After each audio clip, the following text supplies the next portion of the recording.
Me llamo Verónica. Tengo 22 años y vivo con mi madre en un pequeño pueblo cerca de San Miguel de Allende, un lugar humilde y tranquilo. Nuestra casa es modesta, casi en las afueras, junto a una línea de bosque donde por las mañanas aún se escucha el canto del cuco. No vivimos con lujos. Mi madre cose por encargo y yo, después de terminar el colegio, ayudo en lo que puedo. A veces vendo pan horneado en el mercado, a veces reparto folletos, todo lo que nos dé algo de dinero. Papá se fue cuando yo tenía 10 años. Solo me queda una vieja fotografía donde él está con un traje que parece ajeno a su cuerpo. Desde entonces, mi madre no confía en nadie más que en Dios y en el Padre Antonio. Cada domingo íbamos a la iglesia, una estructura de madera, azul oscuro, con una cruz ligeramente inclinada y el olor a cera en la entrada. Ahí, en un pequeño cuarto detrás del altar, el Padre Antonio se encargaba de los asuntos de la parroquia. A veces me llamaba para ayudar a contar las donaciones o a transcribir las listas de las necesidades de los feligreses. Él me aventallaba por unos 20 años, pero era pulcro, de ojos claros y barba cuidadosamente recortada. Nunca se permitía una mirada de más. Incluso en verano, cuando el calor llegaba a los 30 grados y yo iba con un vestido ligero, él no mostraba ni tensión ni deseo. Pero algo comenzó a cambiar. Tal vez en mí. Con los años sentía cómo me convertía en mujer, no solo en cuerpo, sino en sensaciones. Los chicos del pueblo me parecían aburridos con sus charlas sobre pesca, videojuegos y autos. Yo quería algo más. Quería que alguien me mirara no solo como a una chica linda, sino como a una mujer capaz de despertar un deseo. Un domingo particularmente caluroso, elegí un vestido ligero con pequeñas flores. Apenas llegaba a mis rodillas, la tela se ajustaba a mi cintura y el escote era, digamos, juguetón. Me hice una trenza descuidada, dejando algunos mechones sueltos cerca del rostro. En mis pies, unas sencillas bailarinas beige y un delgado brazalete en el tobillo. Mamá resopló, pero no dijo nada. Cuando entré a la habitación de la iglesia, el Padre Antonio estaba, como siempre, sentado frente a su laptop, inclinado sobre el escritorio. Me senté a su lado, como de costumbre, y comencé a contar el cambio de la caja. Solo se escuchaba el clic del viejo ratón y el zumbido del ventilador bajo la mesa, pero el silencio era diferente, denso, tenso. Sentía como su mirada se deslizaba a veces sobre mí, pero él inmediatamente regresaba a la pantalla. Me incliné, fingiendo que se me había caído una moneda, y mi hombro quedó expuesto. Solo un borde, apenas un poco, pero vi cómo sus dedos se aferraban al reposabrazos de madera de la silla. Tosió como si fuera por el polvo. Verónica, dijo en voz baja, creo que ya puedes irte. Gracias por la ayuda. Necesito terminar este informe. Levanté los ojos. Él no me estaba mirando. Me levanté, moviéndome lentamente, sabiendo que cada paso era como el sonido de una campana. Me detuve en la salida, toqué el marco de la puerta y miré hacia atrás. Él seguía fingiendo que trabajaba. Pero las venas de sus manos estaban tensas, su espalda recta como una cuerda. Salí al pasillo. Mi corazón latía fuerte. Me recosté contra la pared y di un trago de agua. En ese momento se escuchó un golpe en la puerta. Era doña Lourdes, la vecina de la calle. Escuché cómo llamaba al Padre Antonio, quejándose de problemas familiares, algo sobre su esposo, sobre el nuevo vecino. Las palabras eran ininteligibles, pero su tono era agitado. No quise molestar. Esperé a que se fuera. Mi corazón seguía latiendo. Volví a la oficina. La puerta estaba entreabierta. Él estaba parado junto a la ventana, dándome la espalda. Entré en silencio. Él no se volteó. Padre, échale, no puedo entender qué me pasa. Es como si algo se estuviera despertando dentro de mí. Estoy intentando luchar. Él se giró. Nuestras miradas se encontraron. Sus labios temblaron, pero no dijo nada, simplemente se acercó y me tocó la mano. No con rudeza, ni de forma insistente, sino con cuidado, como pidiendo permiso. En ese momento la oficina olía a incienso y a polvo, y el ventilador zumbaba como una respiración contenida. Y cuando sus dedos se deslizaron sobre mi muñeca, no me aparté, no me fui, solo cerré los ojos y me quedé. Después de ese domingo, todo en el templo cambió.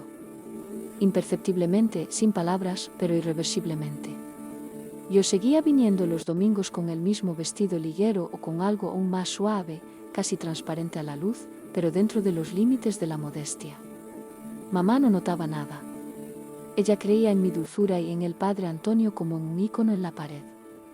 Pero yo ya no solo ayudaba a clasificar velas y peticiones. Ahora él me llamaba también entre semana para ayudar con los papeles de la parroquia. Y yo iba, siempre. Ese miércoles llegué más temprano de lo habitual. Llevaba una falda lápiz beige, con una discreta abertura atrás, y una camisa de algodón blanca que se transparentaba un poco bajo el sol matutino. Me recogí el pelo en un moño alto, solo una delgada cadena de oro en mi cuello y unos pequeños pendientes en forma de luna recordaban que no era solo la niña de la tienda de la iglesia. La puerta de la oficina estaba entreabierta. Llamé, pero no hubo respuesta. Al mirar dentro, lo vi sentado junto a la ventana. Tenía una nota en la mano, pero parecía no estar leyéndola, solo miraba al vacío. Cuando escuchó mis pasos, se sobresaltó, como si volviera de un sueño. Verónica, perdona, estaba distraído. Pasa. Entré, me senté a su lado, como de costumbre, y me puse a ordenar el cajón de los papeles. Él permaneció en silencio. El silencio no era como antes, no tenso, sino lleno de una especie de espera interna. Como si ambos estuviéramos esperando a que el otro dijera lo que se había acumulado. ¿Se siente bien?, pregunté con cautela, sin dejar los papeles. Él se giró hacia mí. Su mirada era la de una persona que no tiene a dónde huir. Verónica, eres joven, hermosa, inteligente, pero este lugar puede convertirse en una jaula. El templo salva almas, pero a veces confunde al corazón. No respondí, solo lo miré fijamente durante un largo rato, y algo tembló en su rostro. Se levantó, se acercó más. Olí el incienso y el té en su ropa. Sus dedos tocaron la manga de mi blusa, suavemente, como si estuviera comprobando la tela. Pero yo sabía que no se trataba de la tela. Creo que mereces más que un trabajo modesto aquí, di yo en voz baja. Podrías estar en un lugar donde te valoren de verdad, donde seas libre. ¿Y si me gusta estar aquí? Levanté los ojos hacia él. ¿Y si yo misma elijo esta jaula? Su mirada se detuvo en mi rostro. Y en ese momento ya no era solo Verónica de San Miguel. Yo era una mujer que sabía lo que quería. Él retrocedió, se sentó detrás del escritorio, como si se escondiera tras él. Como si la frontera hubiera resurgido entre nosotros. Me levanté y me acerqué. Padre, susurré, ¿puedo quedarme un poco más? Solo me sentaré aquí, a su lado. Él asintió. Me senté justo en el borde del escritorio, cruzando las piernas con cuidado. Su mirada se deslizó hacia mi tobillo, adornado con el brazalete. El mismo que llevaba puesto cada domingo. Un símbolo que él ya había memorizado. El silencio regresó a la oficina, solo el golpeteo de las teclas, pero él las pulsaba con inseguridad, como si cada letra le costara un esfuerzo.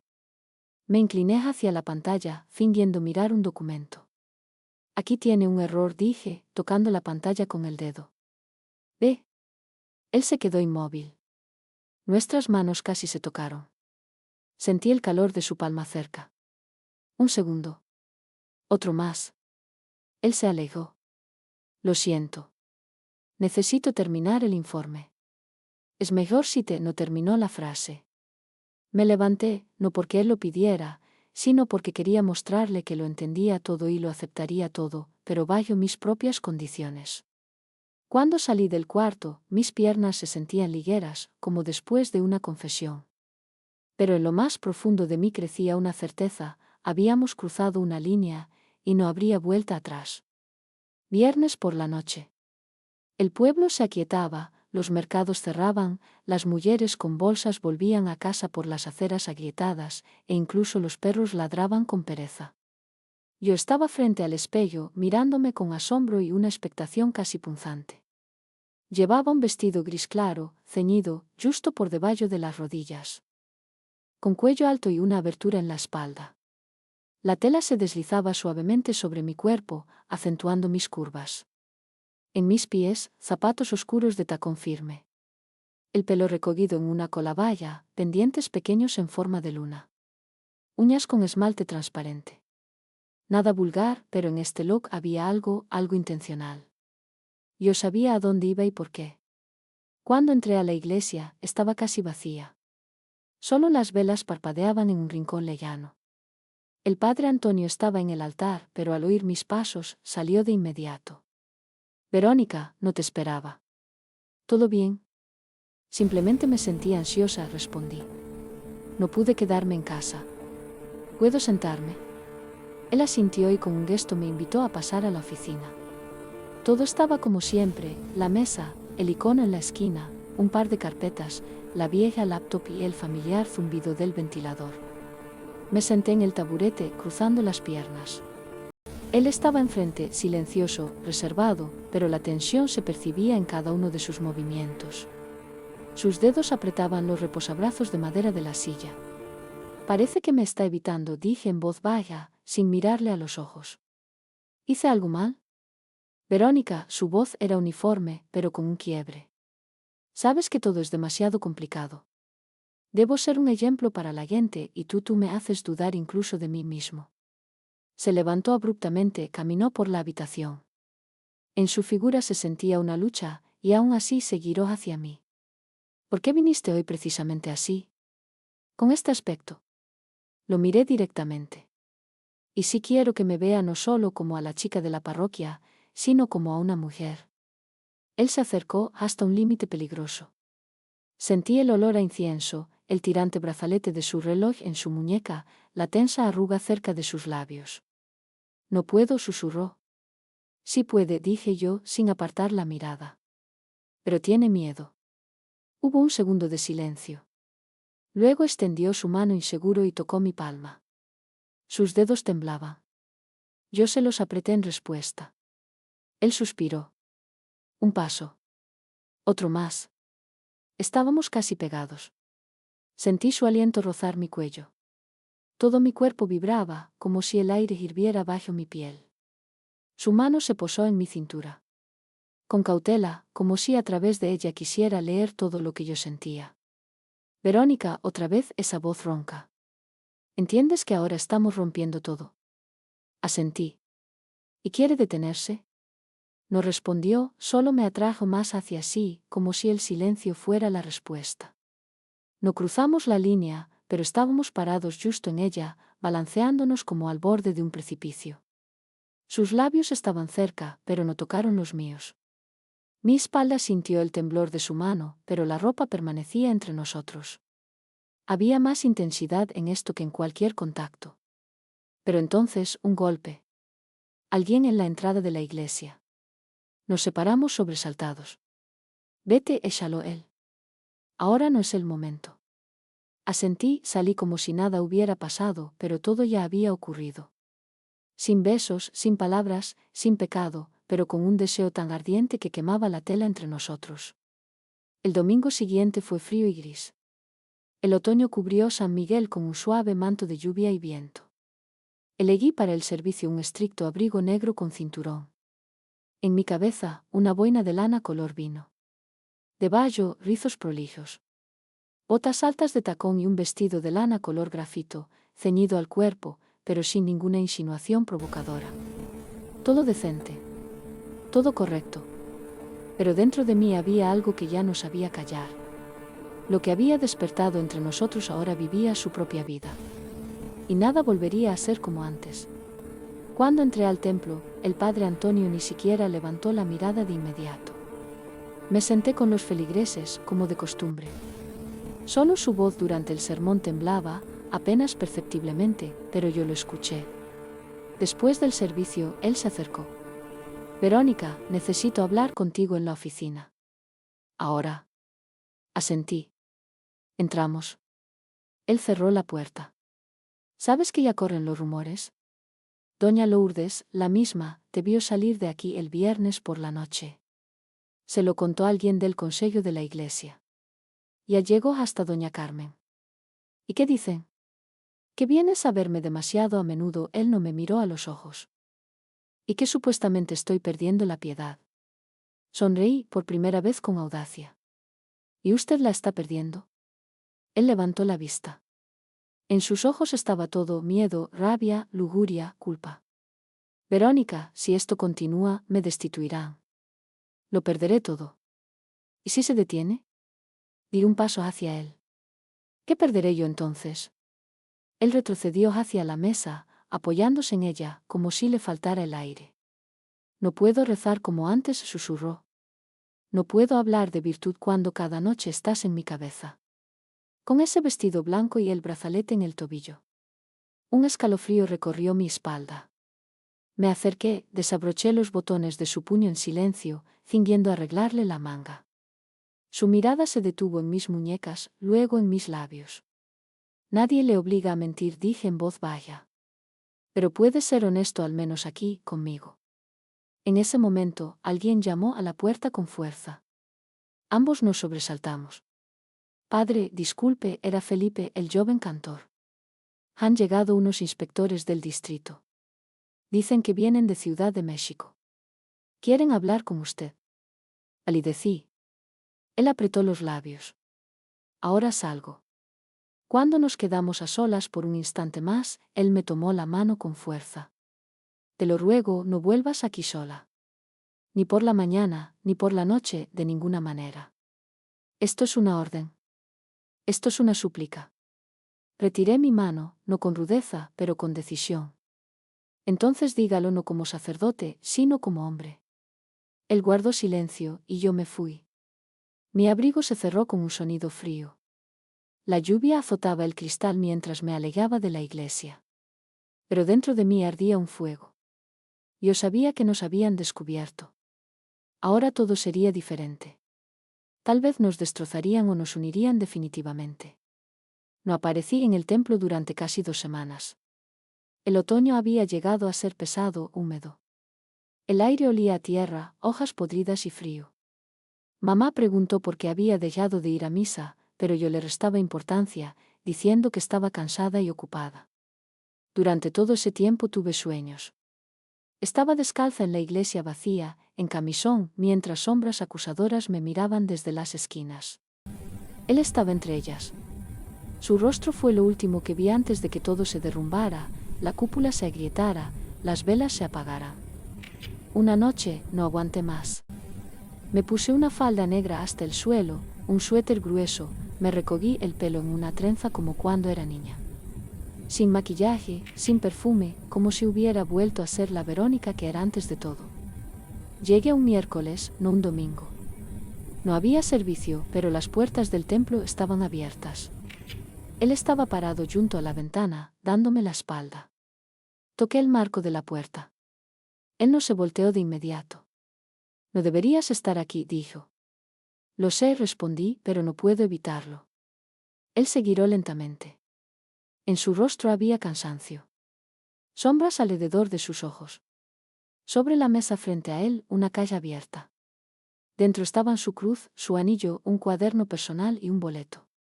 ¿A Guadalajara? ¿Lo transfieren? Yo mismo lo pedí, dijo con calma. No puedo más. No por los rumores. Por ti. Se acercó, deteniéndose a un paso. Sus ojos estaban oscuros, como si hubieran absorbido toda la luz de la tarde desde la ventana. ¿Viniste para despedirte? No, dije. Vine para saber quién fui para usted. En realidad. Él cerró los ojos como de dolor. Fuiste una tentación pero también una salvación. Dejé de estar vivo hasta que te conocí y ahora vuelvo a morir. Di un paso adelante, le toqué la cara. ¿Entonces por qué se va? Él no respondió, solo me abrazó. Suavemente, como si temiera romperme. Su palma se posó en mi nuca. Me estrechó con fuerza, como por última vez, en silencio. Pero yo sentí que él recordaría cada detalle de ese momento. Luego, un paso atrás. Yo no puedo quedarme. Y tú debes quedarte aquí, vivir tu vida. ¿Me dejará algo? Susurré. Aunque sea una palabra. Se acercó a la mesa, tomó el cuaderno, lo abrió en la última página, escribió algo rápidamente y arrancó la hoja. No la leas ahora. Solo cuando sientas que es el momento. Puso el papel en mi palma, la cubrió con la suya, Luego se dirigió a la puerta y la abrió. La luz del pasillo era cegadoramente fría. Adiós, Verónica. Me quedé sola. La olla temblaba en mis manos. Cuando finalmente la abrí en casa por la noche, solo había una línea. Si yo fuera un hombre diferente, me habría quedado por ti, pero entonces no me habrías amado.